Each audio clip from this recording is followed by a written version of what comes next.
मिलेगा। वही नहीं, मेरी अब बात सुनिए। मैंने तुम्हें कह दिया ना स्वरा, मुझे तुम्हारी कोई बात नहीं सुनी। और हाँ, एक बार आदित्य भाऊजी ने तुम्हारी बात सुन ली ना, आज उनकी हालत बद से भी बदतर कर चुकी है। बस, अब मैं बोलूंगी और आप सुनेंगी।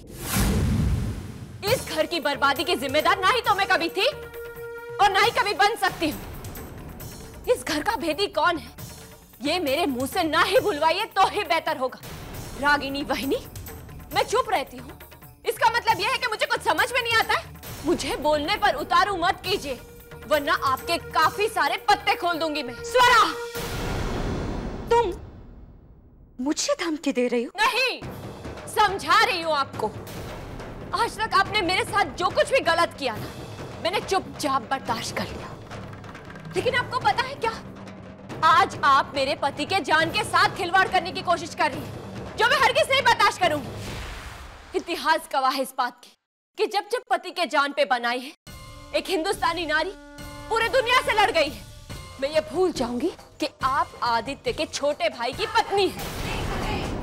फिलहाल यही बेहतर होगा आपके लिए कि मेरे रास्ते से आप हट जाइए। स्वरा, मैंने कह दिया ना तुमसे, तुम अंदर नहीं जाओगे। मैंने कहा हट जाइए। आई साहब, अन्ना साहब, कोई है? आयुष, अक्षर, दीप्ति, आप लोग कोई सुन रहे हैं? आपके बेटे को बिना गलती के जेल में पकड़ के ले गए, उसे छुड़ाइए। कोई है? आयुष, अन्ना साहब, कोई है? आई साहब, आई साहब। तो बुला लिया सबको स्वरा भाई? इस हवेली में तुम्हारी आवाज सुनने के लिए कोई नहीं है। आई साहब और अन्ना साहब घर पर नहीं है। अन्ना साहब की तबीयत खराब है, इसीलिए वो दिल्ली गए हैं। और अब मुझे लगता है कि यहाँ इस हवेली में तुम्हारा कुछ काम नहीं है। चली जाओ यहाँ से। यहाँ पे तुम्हारी मदद करने वाला कोई नहीं है स्वरा बाई। और हाँ, रास्ते पर नाच गाना कर लेना। हो सकता है किसी को तुम पर तरस आ जाए और तुम पे 4 पैसे फेंक दे।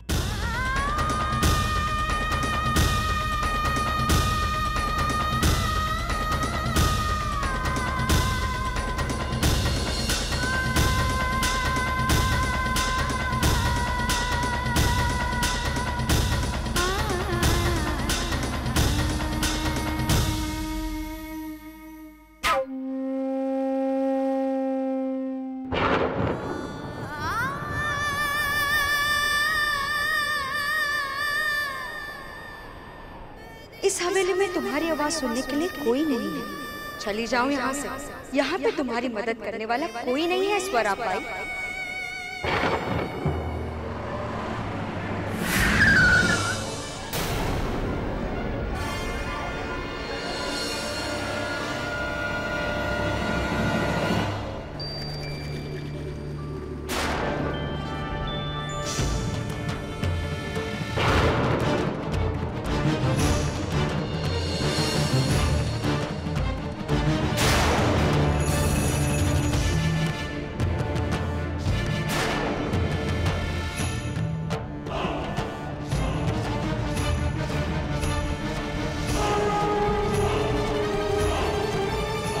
स्वरा,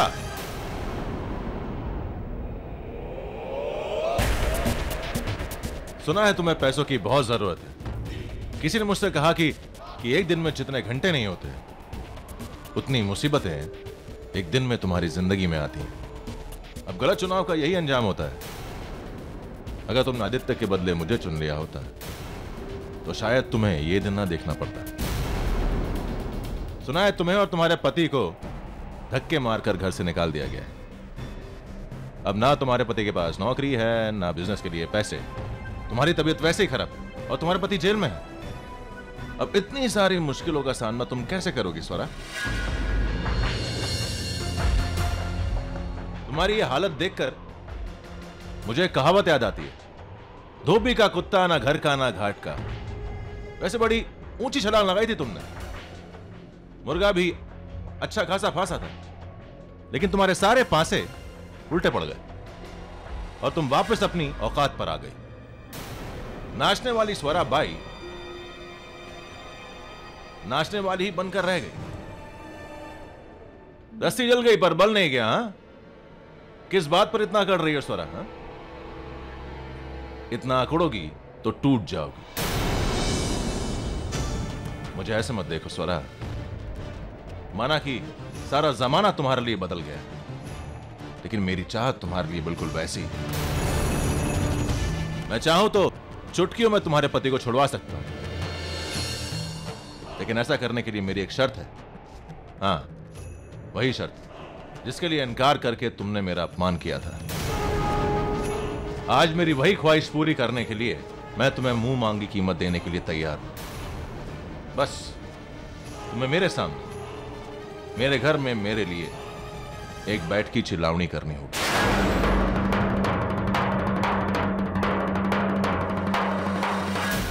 क्या लगता है आपको अभय राजे, आप मेरी इस मजबूरी का फायदा उठाकर मुझसे कुछ भी मनवा सकते हैं?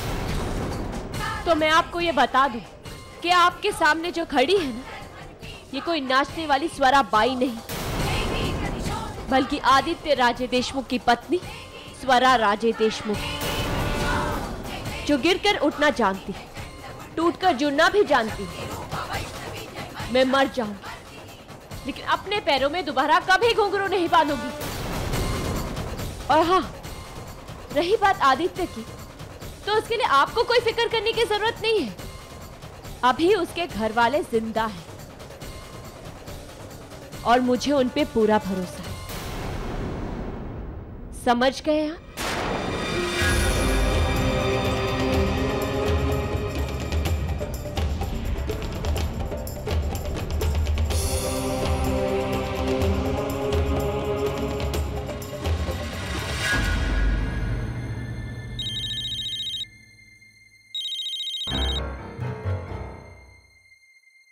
हेलो, आप क्या कह रही थी?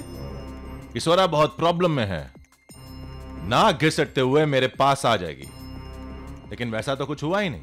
अभय राजे, बड़ी टेढ़ी चीज है ये स्वरा बाई। सीधे होते होते थोड़ा समय तो लग ही जाएगा, लेकिन आप फिक्र मत कीजिए, बहुत जल्द ही आपके सामने घुटने टेक देगी ये स्वरा बाई। इतना यकीन है आपको? जी हाँ, जब आदित्य राजे का समय बुरा चल रहा है, तो अभय राजे का समय अच्छा आना ही आना है।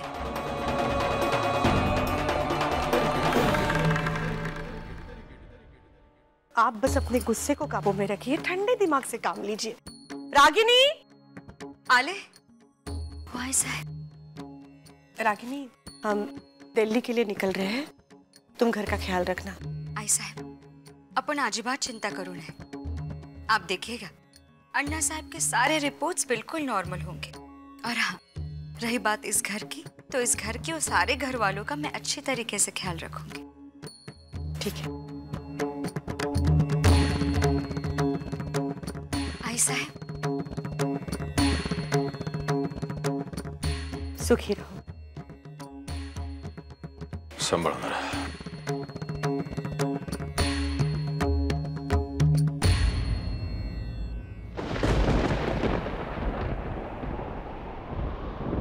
मैंने पुलिस इंस्पेक्टर से बात कर ली है, पूरे 25,000 की जमानत करवानी होगी, वरना ये लोग आदित्य जी को जेल भेज देंगे। मैं चाहूं तो चुटकियों में तुम्हारे पति को छुड़वा सकता हूं, लेकिन ऐसा करने के लिए मेरी एक शर्त है। तुम्हें मेरे सामने, मेरे घर में मेरे लिए एक बैठ की चिल्लावनी करनी होगी।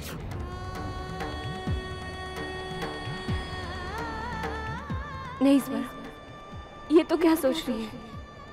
ये वक्त इन सब बातों के बारे में सोचने का नहीं है। हर सवाल का जवाब बाद में भी ढूंढा जा सकता है, हर अपमान का बदला बाद में भी लिया जा सकता है, लेकिन इस वक्त सिर्फ और सिर्फ आदित्य के बारे में सोचना चाहिए। कैसे छुड़ाऊंगी मैं उन्हें?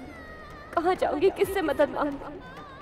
आई बाबा, नहीं, वो भी तो सतारा गया है, और वो होते भी तो मेरी मदद नहीं कर पाते। इतने सारे पैसे वो कहाँ से लाते? असल में सबसे बड़ी बात तो ये है कि मेरी ताकत, मेरा आदित्य ही मुझसे छीन लिया गया है। मैं कैसे लड़ूंगी हालातों से? कैसे?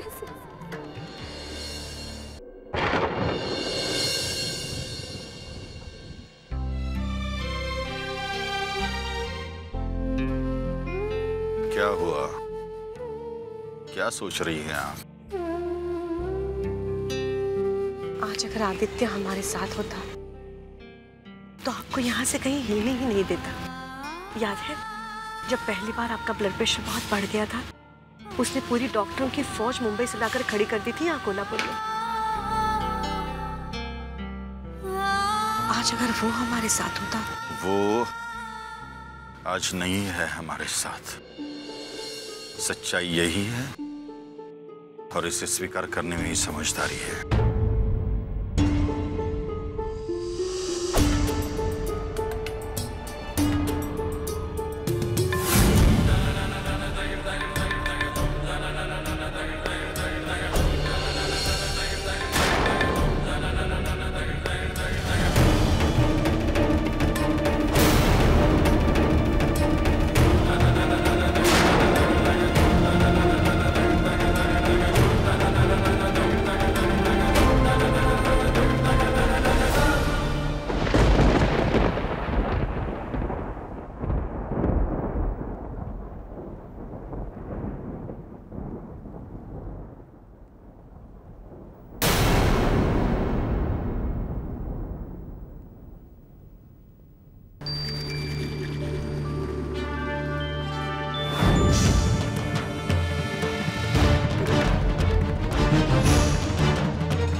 तुमने फैसला कर ही लिया, चलो अच्छा। सच कहूं तो ऐसा ही इतनी बड़ी बात तो थी ही नहीं। तुमने खामखा इतनी सी बात का इशू बना दिया। अब जो लड़की बचपन से नाचती आई, अगर वो मेरे घर में मेरे सामने नाच कर लेगी तो कौन सा पहाड़ टूटने वाला है। जिंदगी बदल जाती है तो जिंदगी जीने के मायने भी बदल जाते हैं। खैर छोड़िए, आप नहीं समझेंगे। मैं नाचने के लिए तैयार हूं। आपके घर आकर आपके सामने नाचूंगी। चलो देर आए दुरुस्त आए। वैसे इस एक नाच की कीमत कितनी होगी? मुझे आदित्य को छुड़ाने के लिए 25,000 रुपए की जरूरत है।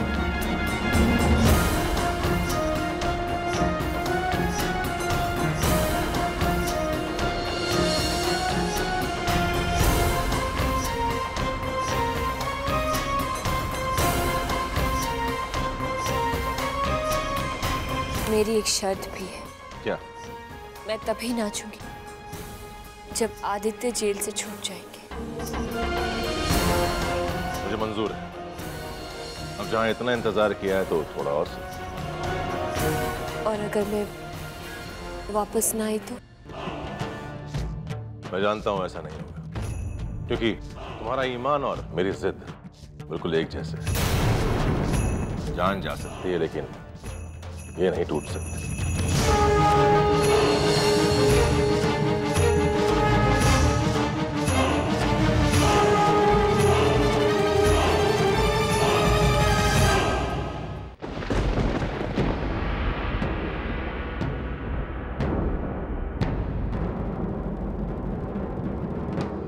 सॉरी सर, पता नहीं हमारे लोगों के हाथों इतनी बड़ी गलती कैसे हो गई, वरना आदित्य राजे को गिरफ्तार करने की गुस्ताखी भला कोई कैसे कर सकता है। जो भी हो, अब क्या करना है? सर मैंने ऑर्डर्स दे दिए हैं, थोड़ी देर में ही आप आदित्य राजे को अपने घर ले जा सकते हैं। मैं माफी चाहूंगा हमारी पूरे डिपार्टमेंट की तरफ से आपको जो कुछ भी तकलीफ हुई। माफी मांगने की कोई जरूरत नहीं। माना कि आदित्य की गिरफ्तारी गलत है, लेकिन बाद में हमें फोन करके इन्फॉर्म करने वाले लोग आप ही के डिपार्टमेंट के थे ना, इसलिए तो हम यहाँ पहुंच सके। Really sorry sir. आप जरा मेरे साथ आइए, आपके कुछ सिग्नेचर्स ले लें।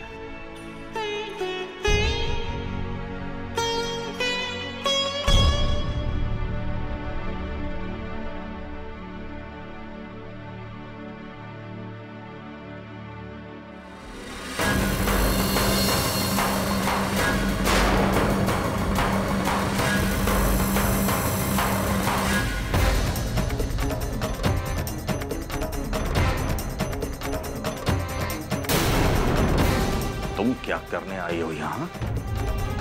4 लोगों के बीच मेरे बेटे का तमाशा बनाकर तसल्ली नहीं हुए तो फिर से तुम यहाँ? अरे तुम चाहती क्या हो? मेरे बेटे का नाम, काम, करियर सब कुछ तो बर्बाद कर चुकी हो तुम, और कितना नीचे गिराओगे उसे? अरे अपनी आंखें खोलकर देखो मेरे बेटे की तरफ, कहां से कहां लाकर तुमने पहुंचा दिया है उसे। जेल में आ पड़ा है वो एक गुनहगार की तरह। अरे तुम लोगों के लिए जेल में जाना कोई बड़ी बात नहीं होगी, लेकिन हमारी सोसाइटी में जेल जाना इसका मतलब है जिंदगी भर की तबाही और बर्बादी। तुम्हारे साथ उसका कोई भविष्य नहीं है। अरे देखो, आज वो हमारे साथ खड़ा है तो पैसा, इज्जत, ताकत, हैसियत सब कुछ है उसके पास। जब वो तुम्हारे पास आएगा तो जिल्लत और बदनामी के सिवा उसे कुछ नहीं मिलेगा। ये बात वो नहीं समझता, लेकिन तुम तो समझती हो, तो क्यों दीमक बनकर उसकी जिंदगी खोखला कर रही हो? मुझे तो लगता है तुम्हें प्यार ही नहीं है आदित्य से। अगर होता तो तुम इस बात को यहां तक पहुंचने ही नहीं देती, उसे उसकी जिंदगी जीने के लिए छोड़ देते। तुम कभी वापस नहीं आते उसकी जिंदगी में, लेकिन तुम्हें सिर्फ अपने आप से प्यार है, इसलिए आज भी उसकी जिंदगी से नहीं जा रही हो तुम। उसे बर्बाद होते हुए देख रही हो, बस कुछ नहीं कर रही हो तुम।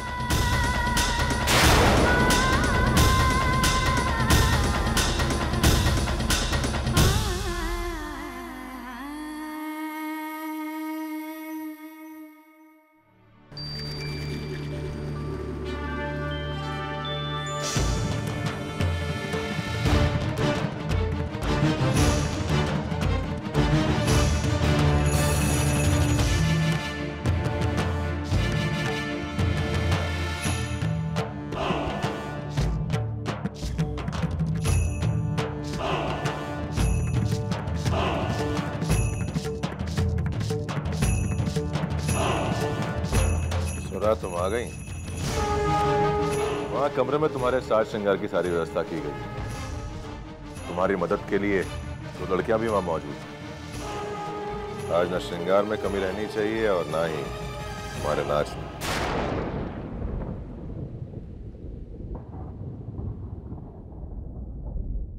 अब मुझे इन पैसों की जरूरत नहीं है।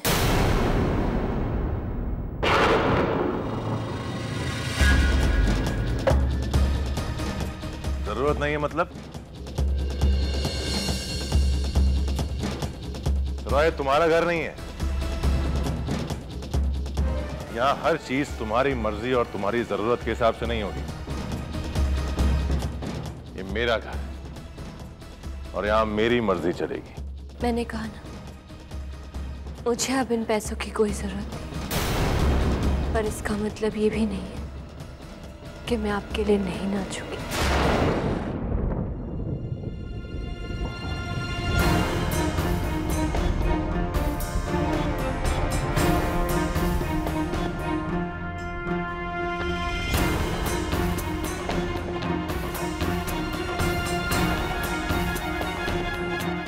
सब कुछ वैसा ही होगा जैसा तय हुआ था। बस इस काम के बदले में आपको मेरा एक छोटा सा काम करना होगा।